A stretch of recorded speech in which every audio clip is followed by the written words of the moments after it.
this is the NICU Lived Network, and we are your hosts. I'm Melinda. I'm Nat. And I'm Emma. We are all NICU mothers using our lived experience to partner with health professionals to impact research, advocacy, and clinical practice. Each week we will bring you something new. It could be a topic highlight, the latest in research, a visit to a NICU, or ways in which you can use your lived experience within the NICU to impact change. We hope you enjoy this episode.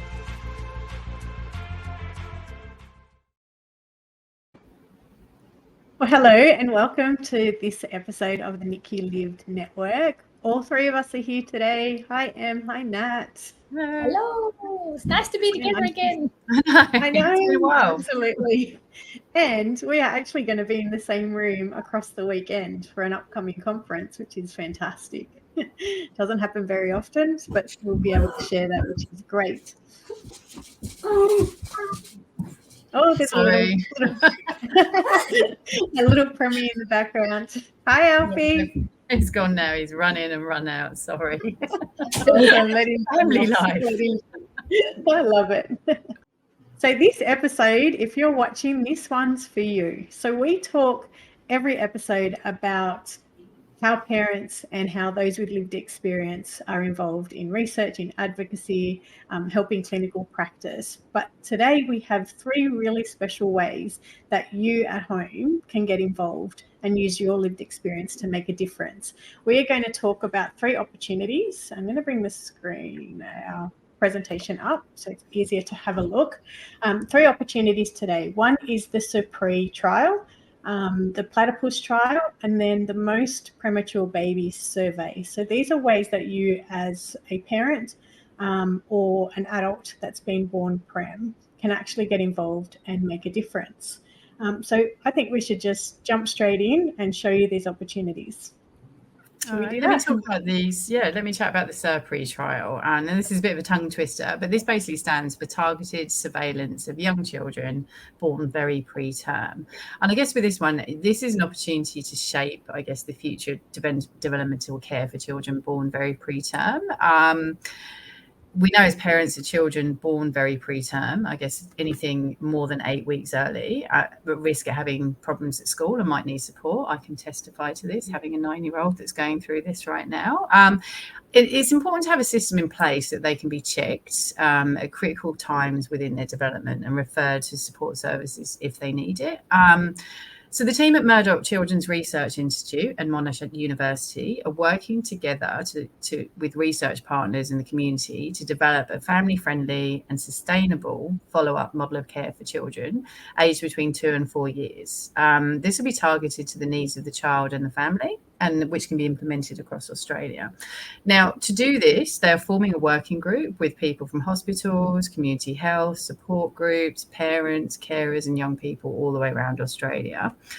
And in true partnership, the chairs of the working group are Dr. Gian Roberts, who is a developmental paediatrician at RCH Melbourne, and also our lovely Melinda. So I guess, if you are, a parent or a carer of a child born very preterm, or a young adult of a teenager born very preterm, and if you're passionate about supporting the long-term development, you've got the opportunity to complete the expression of interest form, and that's linked in the description on this episode.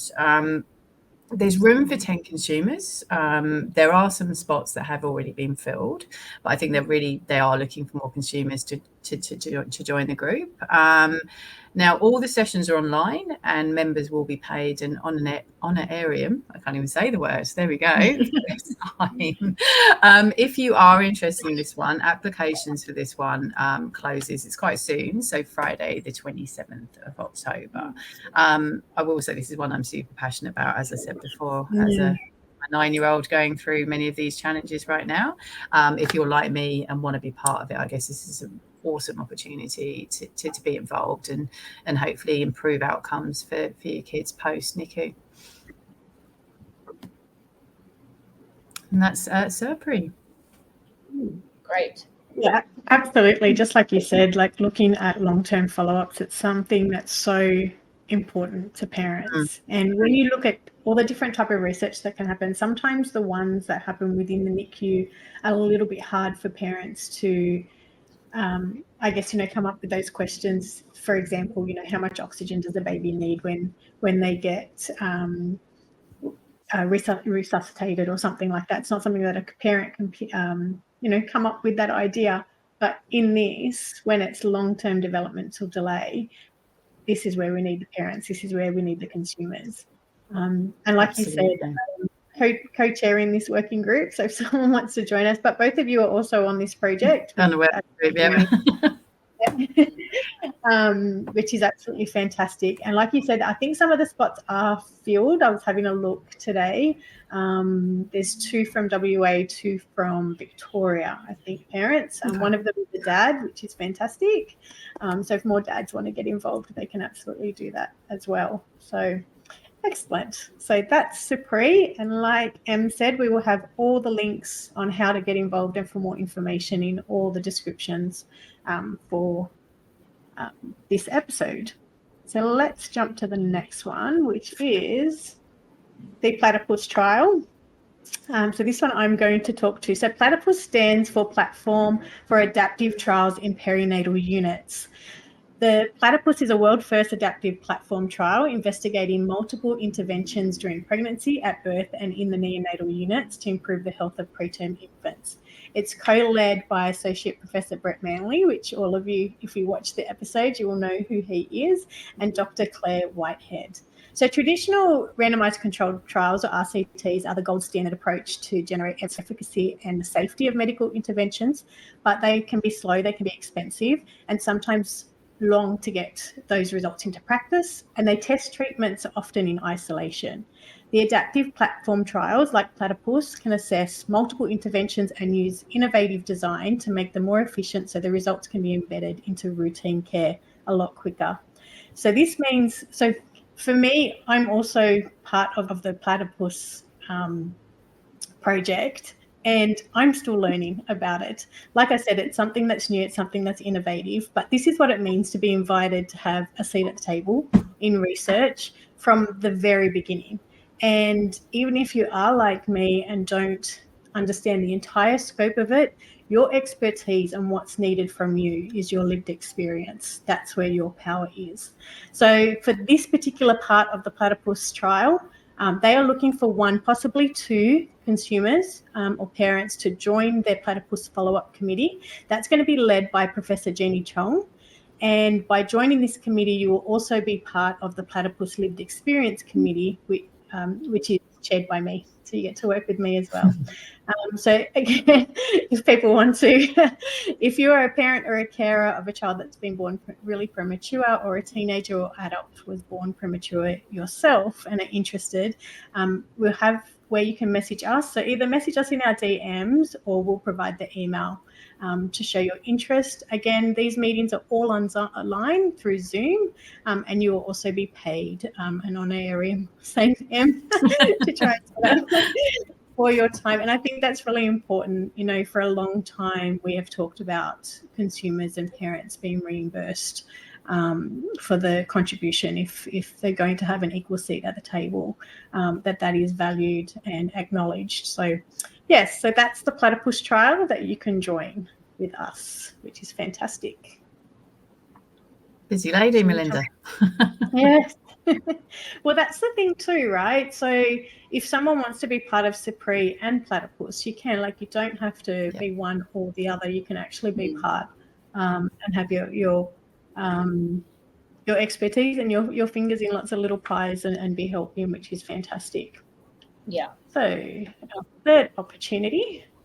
Yes. So I will speak to this slide. So this one is the Most Premature Babies Priority Setting Partnership Survey. The International Perinatal Research Partnership are working with James Lind Allianz on this new project to identify the priorities for research into premature babies born before 25 weeks gestation. They want to make sure that future research addresses the questions that are most important to us, that being the parents, the carers, the adults themselves born extremely prem, and the healthcare professionals that care for them. So earlier this year, an online survey asked those with lived experience and health professionals to share the questions they wanted researchers to answer. All the questions were submitted and gathered, checked against existing evidence, and a list of summary questions was created. Now, this is where you come in. You get to help choose the 10 questions from that list that you would like answered that matter the most to you, helping to determine the top 10 priorities for extremely premature babies. The survey is anonymous and will take you about 15 minutes to complete. So if you're an adult born extremely premature, or the parents, family, or carer of a baby born extremely premature, please have your voice heard. This is really important. The results will be shared with the International Research Committee and funding bodies to help researchers design and conduct studies into these important questions and act as a guide for funding bodies and research institutions to determine what resources should be prioritized. So we had a quick look at the survey, and here are the headings of some of the priorities to choose from. I think that, yeah, so Melinda, you've got it there. So I won't read it out. It's kind of all listed there. But yeah, healthcare professionals are also invited to fill in the surveys, but we want to make sure that families with lived experience and adults born premature also have their say too. And the link is there on the slide, and the survey closes on the 10th of November. So yeah, like about 2.5 weeks to go. So highly encourage everyone to have your say. I think it's really easy. It's a really nice way to participate without too much, sort of time, and you can actually have a voice on this one too. So for 15 minutes of, these are your key focus. It's a fabulous way to contribute. Yeah. And the great thing, this is a global collaboration, so it doesn't matter where you are in the world. If you've gone through this experience, your voice can be heard. And like Nat said, because health professionals are also invited to take part in the survey, we want that balance. We don't want it top heavy with the health professionals and the clinicians. We want to be able to have those with lived experience to have their say. Now, I know that when I jumped on and had a look, so under each of those headings, whether it's about respiratory management, feeding and nutrition, all those different topics, there's a selection of different priorities. And you go through and you tick which ones all matter to you, and then they get put onto, I guess, the next screen, and then you've got to pick your top 10 from that. And when I first did it, I was at 18, and I stared at it for quite a while. I was like, which 8 do I eliminate? And it's not like they may not get put on a list, but trying to find the top 10 was quite tough. And I know that other parents as well saying, oh wow, just 10 is very tricky to do, but it does cover, and you can have a look at the topics, family-centered care and what happens when the baby's born, and about parents, their well-being, and everything from, what happens within the NICU to afterwards. So it covers a really, really big comprehensive scope where parents can, and those with lived experience can actually have a say and help look at the topics that we want to have studied. And it's exciting because you can potentially, the potential to be able to kind of influence future funding as well for research projects. That's pretty cool. This is the stuff that we've been advocating, because we talked quite a long time ago about how parents can be the ones that put their hand up and say, well, what about studying this? And look, fast forward a couple of years, here are the opportunities to do it. It's incredible. Exactly. It might take 15. It might take 15 minutes to go through, and then probably another 30 minutes to work out what your top 10 are from there. Yeah. There's so many I'm already looking at, and which ones? Yeah. Well, if that's the case, the survey actually gives you the option to pause and come back later. So if that does happen and you need time to think about it, you can come back. Look, digest, and come back. Yeah. But we hope that a lot of parents will take the time, to come on board and really have a look and to have their say in such a really easy but meaningful way, which is amazing. Yeah. And it'll be great to see what the outcome is later as well. We'll have to report on that. Yeah, absolutely. Which ones were picked, and which ones, globally, people think are the absolute priority when studying our earliest and sickest babies. Yeah. It'd be interesting to see if there's trends from a global perspective as well, whether it's the same trends or whether each country has different priorities. Yeah, that'd be interesting, actually. Yeah, like if there's analysis of that, and how different areas respond. Yeah. I think the great thing about it being global, particularly, we've talked about so many trials when we've had our chats. Australia is quite, isolated and relatively small. We can't get sometimes the big numbers of babies into trials, particularly for something that might be a rare condition. So having that global connection and I guess consensus that if globally they can see these are the top 10, imagine, the thousands of babies that could be entered into trials, and we know that more babies that can be entered, it helps the trials answer the question faster and get it into practice. Once that happens, they move on to the next priority. So it's really a big partnership to be able to make a really significant difference quite quickly, so that we can change practice and change outcomes. It's very exciting. Oh, so much has happened. That's right. So let's do a quick recap. So these are the 3 opportunities that we're presenting to you that you can actually take part in right now as a parent or as a young adult who's been born prem. So there's a SurPre Trial that are looking for up to 10 consumers to join their working group. Like I said, some of the spots have been filled, but there is still time to be able to be a part of that, and that's looking at long-term outcomes and looking at programs for, looking at development as our prems grow up.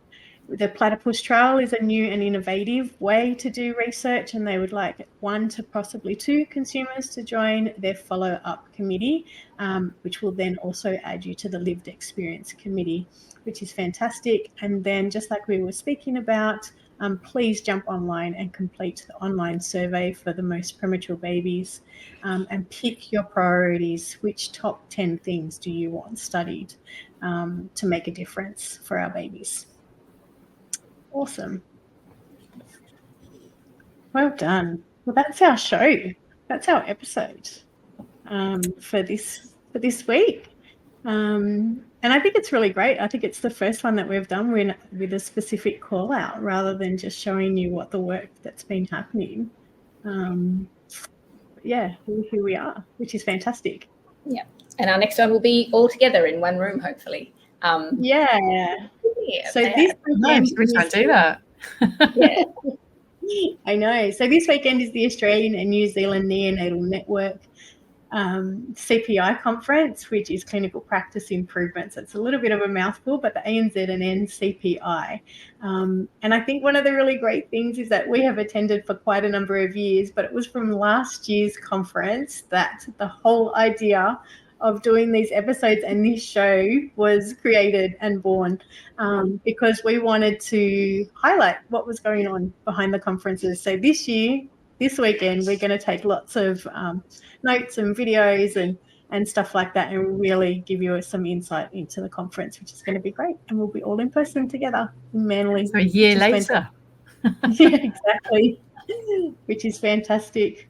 Well, thank you for watching. Like we've mentioned, for all 3 of these opportunities, all the details are going to be in the descriptions for this episode.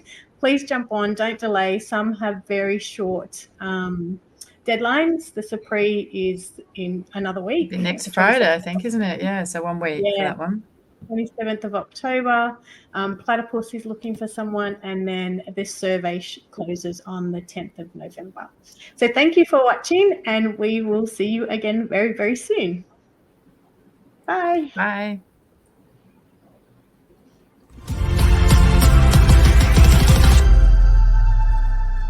That's a wrap on another episode of the NICU Live Network. Thanks for joining us today. To stay connected, please make sure you're following us on social media. And if you found value in this episode, please share, like, or comment. We'll see you on the next episode.